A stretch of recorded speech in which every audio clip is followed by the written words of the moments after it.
Hello friends, welcome to your educational channel Sav Shiksha.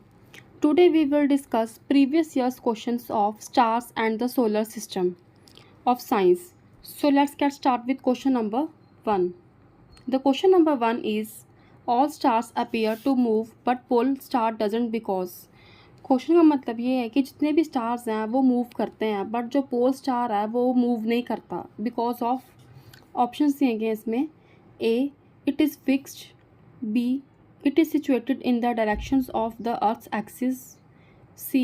Its period of revolution is equal to the period of rotation of Earth. D. Not predicted yet.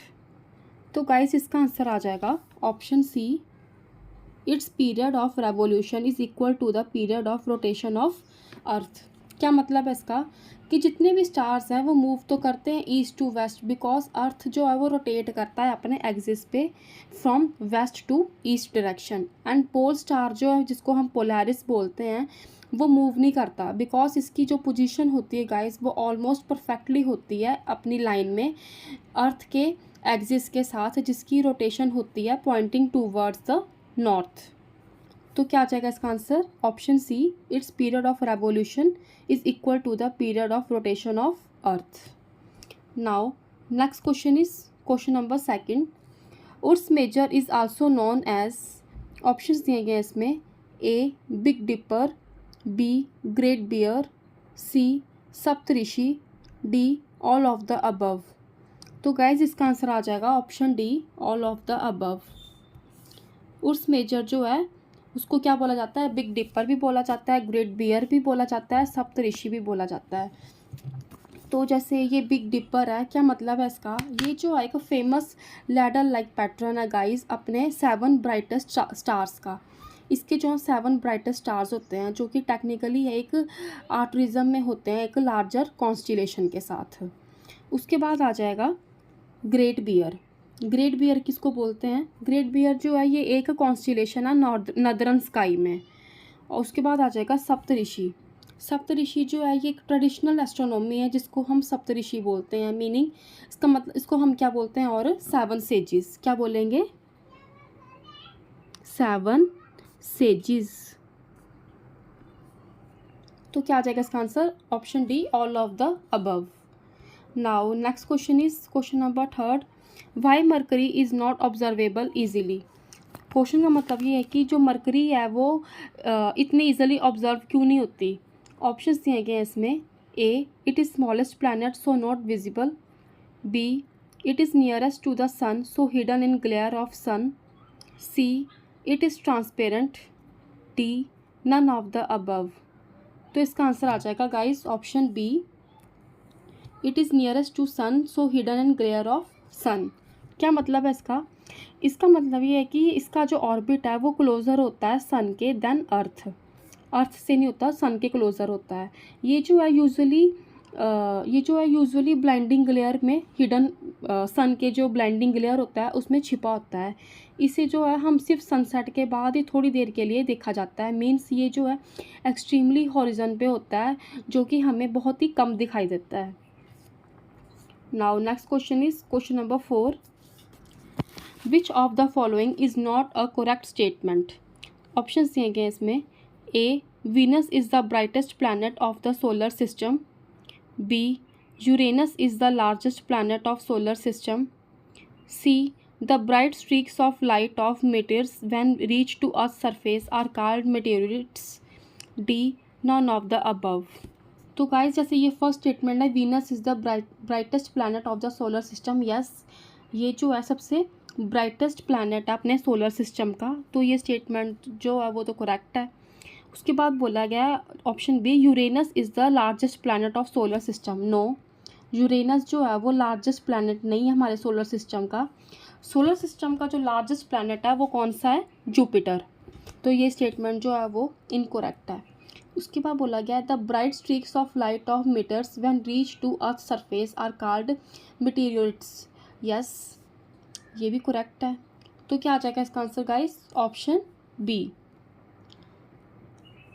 Uranus is the largest planet of solar system, जो कि बिल्कुल गलत है. So next question is question number 5. Why does earth appear blue green from the space. Question का मतलब ये है कि जो अर्थ है वो ब्लू ग्रीन क्यों दिखाई देती है स्पेस से।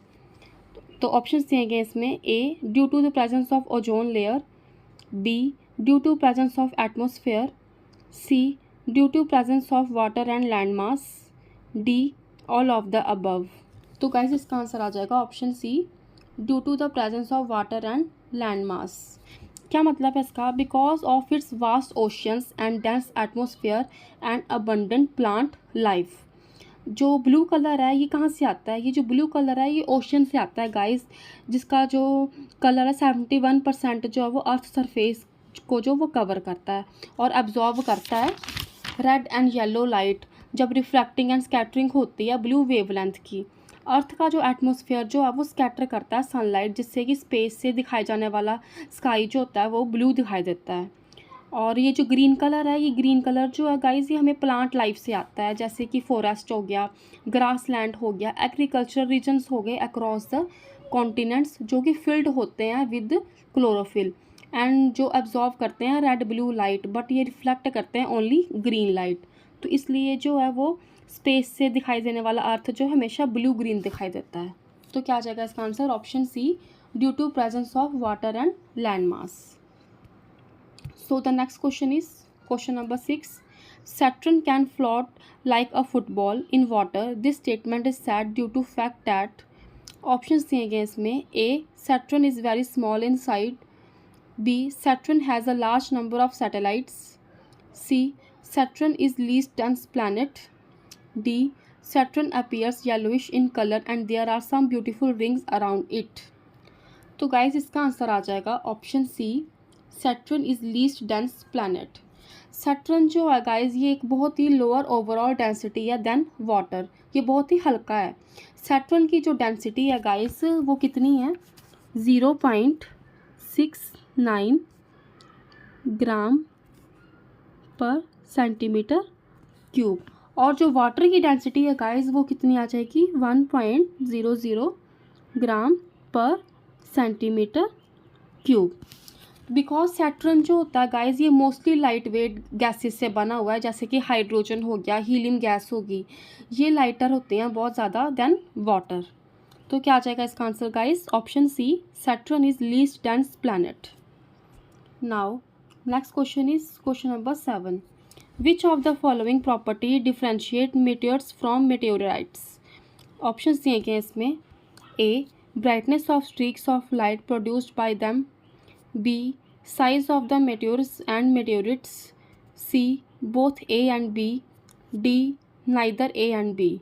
तो गाइस इसका आंसर आ जाएगा option C, both option A and B. कि ब्राइटनेस जो होती है स्ट्रीक्स ऑफ द लाइट की वो प्रोड्यूस की जाती है इनकी वजह से, और साइज़ जो होता है मेटेरियल्स का एंड मेटेरियल्स इनकी वजह से ये जो है डिफ्रेंशिएट कर सकता है हम इन दोनों को, मेटेरियल्स एंड मेटेरिटिस का। तो क्या आ जाएगा इसका answer? Option C, both A and B.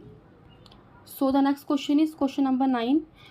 There are 2 planets in our solar system which rotate from east to west. These are, options दिए गए हैं इसमें, Mercury and Venus, B Uranus and Neptune, C Mercury and Uranus, D Venus and Uranus.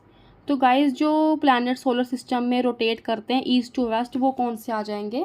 Venus and Uranus, that is option D. उसके बाद आ जाएगा next question, which of the following is an application of artificial satellite? कि इनमें से जो है कौन सी आर्टिफिशियल सैटेलाइट की एप्लीकेशन है?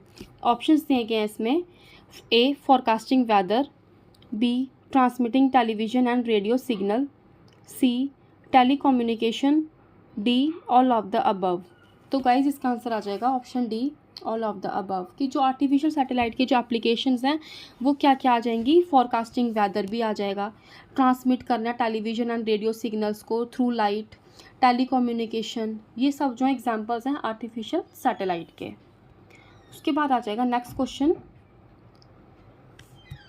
Question number 10. The occurrence of seasons on earth is due to the fact that, कि जो अकरेंस है सीजन्स की अर्थ में किसकी वजह से है? ऑप्शंस दिए गए हैं इसमें, A. The Earth axis is titled. B. The rotation rate of Earth changes during the year. C.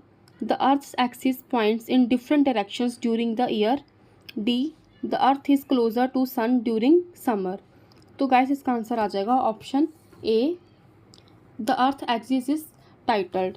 अर्थ का जो एक्सिस है वो टाइटल्ड होता है एंगल पे approx 23.5 degree relative to plane orbit.